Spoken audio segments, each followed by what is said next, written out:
se rebeliar contra ti, quem se levantar contra você, quem não fazer o que você mandar, Josué, vai morrer. Vai morrer. Então somente você esforça e temor. A história que nós lemos nessa noite, ela dá seguimento, são vários capítulos. Davi peca, ele dorme com uma mulher, ele adultera com uma mulher que não era sua mulher, era a mulher de um dos seus oficiais. E a Bíblia diz que não só dorme com ela, mas ele manda que o capitão do seu exército colocasse o marido dessa mulher na frente da batalha para que ele morresse. A intenção, olha, jovem, eu quero que ele morra lá na peleja, porque eu estou interessado na mulher dele. É claro que Davi não fala, mas era esse o seu pensamento. E a Bíblia diz, meus irmãos, todos esses incidentes, porque o profeta entra e fala com ele: olha, o pecado que você praticou causou uma desgraça na sua família agora.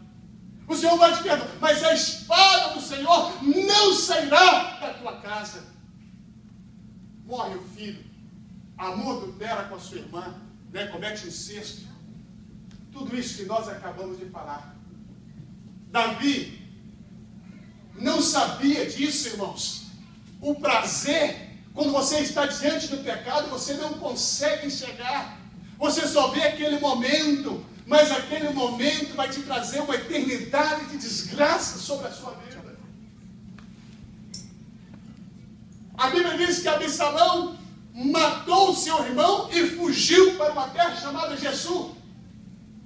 E ali ele ficou 3 anos, e a mensagem nossa parou no domingo passado, quando Davi deu ordem ao seu capitão chamado Joabe para ir a Gesur e trazer seu filho de volta para Jerusalém. A Bíblia diz que quando Absalão retornou, Davi recusava falar-se com o seu filho. Veja bem, ele está dentro da mesma cidade, mas o seu pai não fala com ele. A Bíblia diz que Joabe conversa com Davi. E ele convence Davi, então, a trazer de volta para Jerusalém o seu filho. A trazer para dentro do palácio. Uma conversa entre pai e filho. A Bíblia diz que quando Davi viu Absalão, a Bíblia diz que Davi o abraçou e o beijou. Aparentemente, meus irmãos, parece que está tudo bem agora. Pai e filho se abraçam, está beleza. Mas deixa eu falar uma coisa para você. 3 anos longe de Israel, de Jerusalém, era tempo suficiente para que Absalão aprendesse as coisas lá fora, para que a fúria acendesse no seu coração. É tempo suficiente para que alguém colocasse minhoca na cabeça dele. Eu queria falar para você nessa noite. Quando você tira um dia e fica fora da casa de Deus, eu quero dizer para você, é tempo suficiente para o diabo plantar a miséria dele, as coisas, a maldade no seu coração. E quando você retorna, é possível que o seu coração não se abra mais para a palavra. Existe um perigo, vira para o seu vizinho: não falta na casa de Deus porque é perigoso. Veja bem o que acontece com Absalão. Parece que está tudo bem, reconciliei com meu pai, mas no seu coração ele planeja uma rebelião contra o seu próprio pai. Ele quer agora destronar Davi, ele quer tomar a coroa do seu pai e se tornar rei em Israel. Eu quero falar para você das artimanhas que Absalão usou, e eu quero que você pese na sua consciência se as mesmas coisas não acontecem nos nossos dias de hoje. Sabe o que Absalão começou a fazer? Uma pessoa sozinha não causa uma rebelião, mas se uma se ajuntar, ajunta-se a segunda, ajunta-se a terceira, e de repente tem-se um exército de rebeliões. Sabe o que acontece? A Bíblia fala, porque o rei era uma espécie de juiz.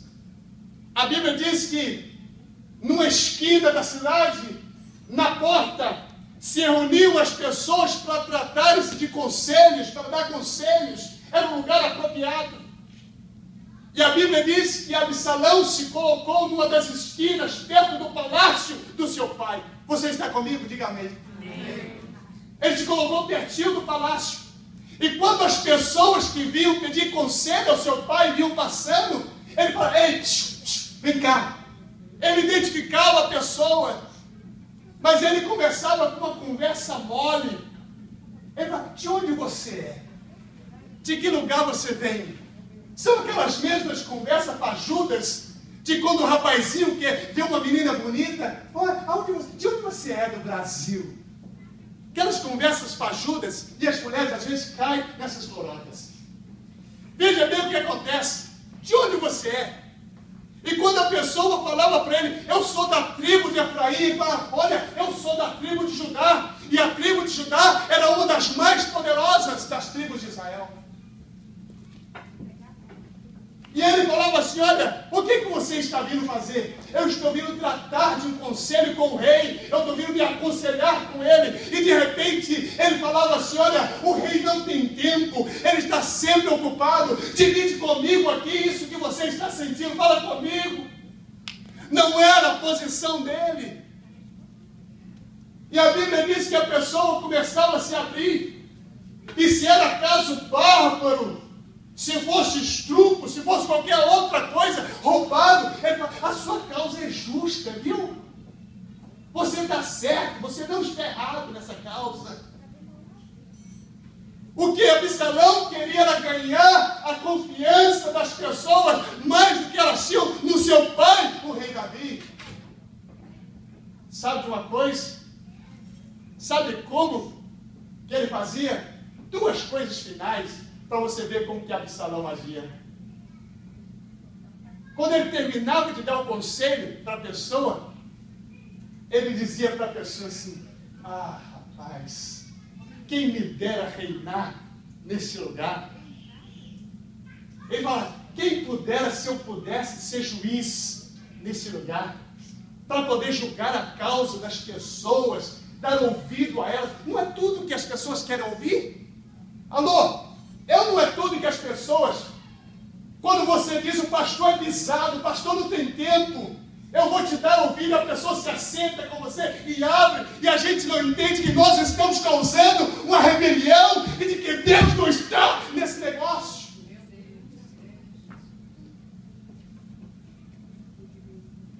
Nós estávamos uma vez numa situação financeira ruim na igreja, e a pessoa que tomava conta da liderança, foi num churrasco, aquele churrasco que se promove, aquele jantar que se promove, não com a intenção de ter comunhão com os irmãos, mas de intenção de... Aí lá, as irmãs falam assim: o pastor disse que a igreja não tem dinheiro para nos ajudar na festa. Aí a tal pastora fala: não, a igreja tem dinheiro, a igreja tem sim. Espírito de rebelião. Isso é rebelião.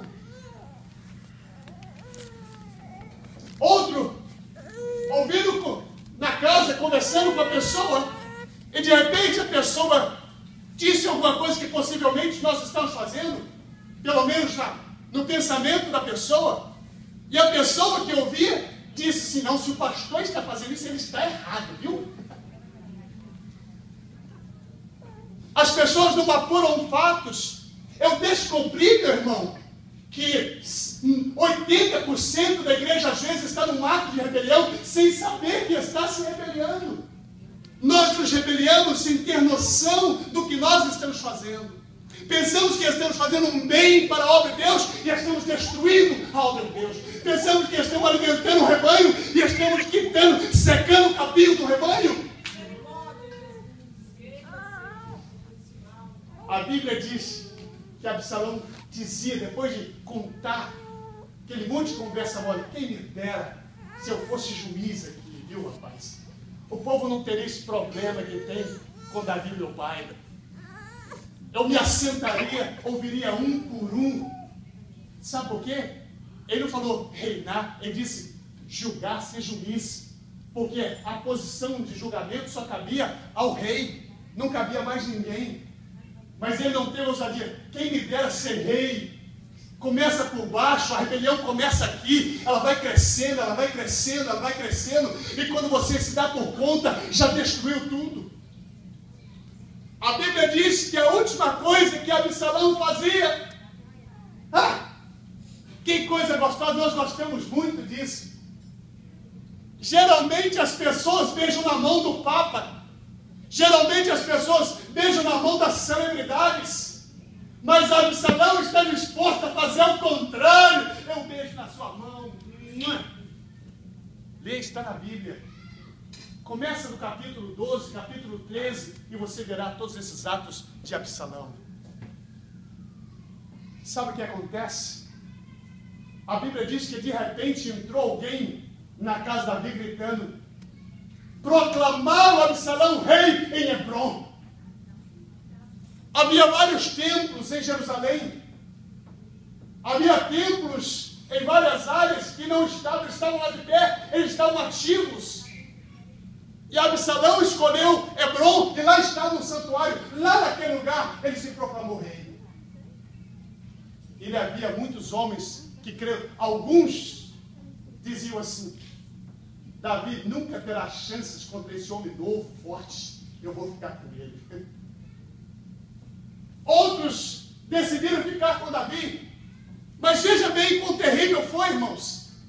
A Bíblia diz que quando aquele homem entra na casa de Davi e proclama que Absalão se fez rei em Hebrom, a Bíblia diz que Davi falou com seus homens: arma a barraca e vamos fugir, porque Absalão vai nos matar. Veja o que está acontecendo. O próprio pai fugir do seu filho. Veja quanta desgraça o pecado que nós cometemos causa na nossa vida, na vida da nossa família. Alô? A igreja está comigo? Estou acompanhando a história? Veja bem, armou-se um exército lá. Mas a Bíblia diz que muitos creram em Davi. E o exército de Davi foi, a Bíblia disse, no texto que nós lemos, que Davi foi para um lugar chamado Manaim. Eu queria dar a tradução para você desse lugar no grego, no hebraico. A Bíblia diz que essa palavra no hebraico, ela significa acampamento de anjos. Oh, aleluias! Que lugar mais gostoso para você refazer a sua retaguarda, para você fazer a sua guarda, para você fazer o seu exército, para você buscar força. É no meio dos anjos, onde está a presença de Deus. Aleluias! Aleluias! Ele havia fugido, mas ele foi para o lugar certinho, Manaim, no meio dos anjos. Aleluias! A Bíblia diz, meus irmãos, e José conta, o historiador bíblico, ele conta que 4.000 homens se ajuntavam a Davi e creram no velho guerreiro. Aliás, eu preciso dizer para você entender, Davi já havia vencido 8 nações poderosas, e agora o que estava diante dele é uma guerra civil. Alô, uma coisinha pequena. Preciso dizer para você também que aliado de Davi está uma máquina de matar chamada Joabe. E com Joabe está o seu irmão, que não é inferior, chamado Abisai.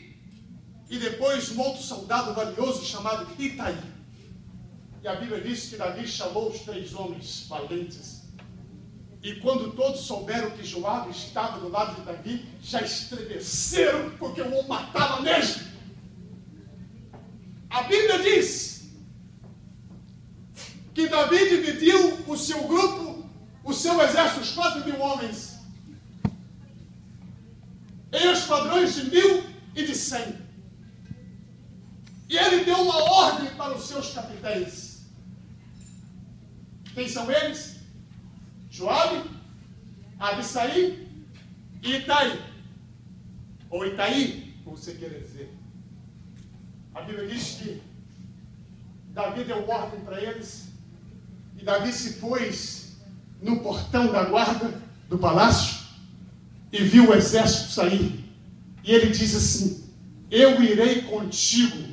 Eu irei convosco nessa batalha. Porque Davi era guerreiro. Vira para o seu vizinho e fala assim: Davi era guerreiro. Mas sabe o que é que aconteceu? Eles falam assim: você não vai não. Preste atenção nisso aqui, meu irmão. Olha para mim aqui agora. Eles falam assim: você não irá, rei, conosco. Porque se nós fugirmos da batalha, eles dirão que fomos nós que fugimos e não você que fugiu. Se nós morrermos na batalha, você ainda está vivo e você levanta outros homens para ir à guerra. Mas se tu fores e tu morrer, a guerra está acabada, nós perdemos. Alô? Você não está entendendo nada? É importante. A Bíblia diz que Davi falou assim: como vocês querem, assim farei. A Bíblia diz que ele se colocou no portão. E quando os seus homens iam saindo, ele disse: então somente poupai a vida do meu filho. Alô? Preste atenção nisso. Preste atenção nisso. Por mais que o filho se levanta contra o seu pai e contra a sua mãe, o pai sempre vai amar o seu filho.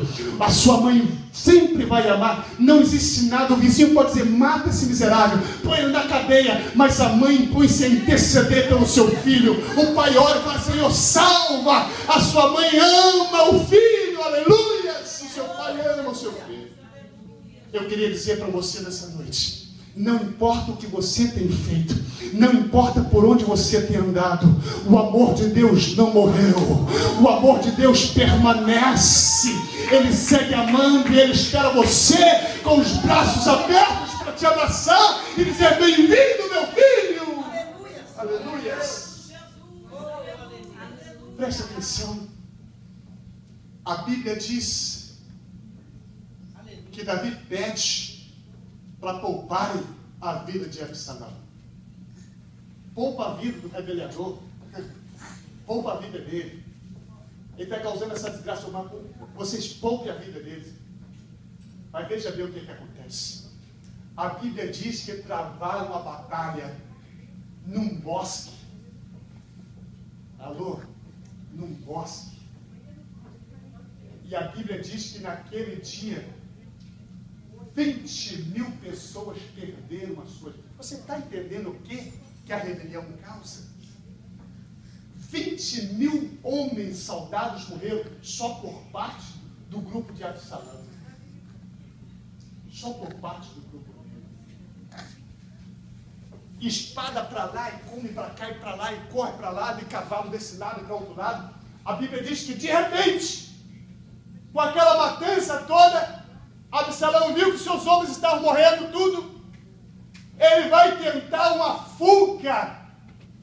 Ele está, a Bíblia diz, mulo. Eu nunca ouvi a palavra mulo, para mim, mula e burro. Mas agora tem um mulo, estou conhecendo o mulo. Certamente é o esposo da mula, que nós chamamos de burro, que não está certo. E aí, a Bíblia diz que ele está montado no seu mulo. E ele começa, espora no bicho para fugir. Mas ele vai passar por umas árvores no meio da floresta, tinha aquele cipó, aquelas coisas. E a Bíblia fala que quando ele vai passar fugindo, o seu cavalo passou, mas a sua cabeça ficou agarrada no cipó da árvore. A Bíblia diz que ele caiu ali, ele ficou pendurado entre o céu e a terra, mas os seus pés não tocavam a terra. E a Bíblia diz que ele ainda estava vivo, respirando. Um dos soldados viu ele pendurado. Correu no seu cavalo até onde estava Joabe, a máquina de matar. Olha, Joabe, eu vi Absalão pendurado no cipó da árvore, com o seu pescoço desmaiado, à beira da morte. E Absalão, Joabe falou assim: e você pegou a sua espada e traspassou ele? Falou: quem sou eu? Você não ouviu o que o rei falou? Que nós não colocássemos a mão no seu filho, que poupasse a vida dele? A Bíblia diz que Joabe virou para aquele homem e falou assim: hoje mesmo, rapaz, se você tivesse feito, eu te condeno, eu te daria as estrelas cabilho, eu colocava as divisas em você, eu daria tampa em prata para você. Mas o homem falou assim: ainda que você me desse 1000 ciclos de prata, eu não faria isso contra o rei. A Bíblia fala, escute bem, que Joabe partiu para onde estava Absalão. A Bíblia diz que ele tomou 3 dardos. E quando ele se aproximou de Absalão, pá, e pá, e pá, a Bíblia diz que ele matou Absalão. Deixa eu falar uma coisa para você. Um dardo mataria, mas Joabe ele queria deixar uma coisa bem clara. Não pode se haver rebelião contra o rei. Aleluia! Não pode haver quem se levante contra Deus. Não pode haver ninguém que se levante contra o Senhor. Mas pastor, ele desobedeceu o rei. Deixa eu falar uma coisa para você. O que Joabe viu naquele momento eram os interesses do rei ou o interesse da nação. E o interesse da nação era acabar com o rebeliador. O interesse da igreja não é do pastor. O interesse da igreja é da igreja. Você não pode defender o pastor se o pastor está errado. A igreja é mais preciosa do que o pastor da igreja. Você precisa entender esse mistério. Se tem que matar o rebeliador, precisa, se ele não quer se consertar. Aleluia. Está vendo o estrago? Você está vendo o estrago? Quantas coisas, se eu fosse o pastor, não deixava essa moça cantar. Viu? O pastor não conhece ela. Por quê que nós somos rápidos dessas coisas? Já viram que a igreja não tem misericórdia? Ou não? Não viram, não? O nosso negócio é cortar o pescoço. Todos nós usamos a misericórdia de Deus e ficamos prazerosos quando Deus usa de misericórdia conosco. Mas quando é hora de usar de misericórdia com os outros, o senhor tem paciência demais, pastor, exclui. O senhor, pastor, só o senhor mesmo, foi para fora. E a pergunta que nós fazemos sempre: quantas vezes você orou por essa pessoa? Quantas vezes você deu uma palavra de sentido? Quantas vezes você deu um conselho bom? Como dizia o irmão uma vez para mim: pastor, eu nem cumprimento essa irmã, porque ela passa perto da gente como se fosse uma pedra. Eu falei assim: mas espera aí, deixa eu te fazer uma pergunta, meu querido. Quando você passa por ela, quantas vezes você estendeu a sua mão para cumprimentá-la? Pastor, agora eu entendi.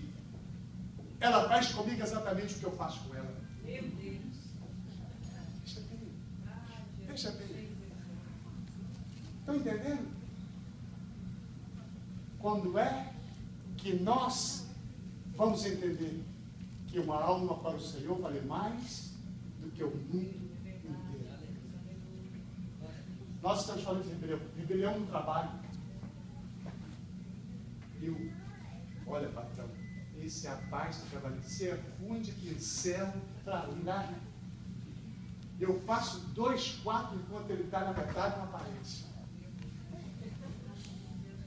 Essa menina é muito mole na casa. Olha, eu limpo a casa todo dia, deixo o banheiro para ela, mas ela não consegue. Falou para a patroa.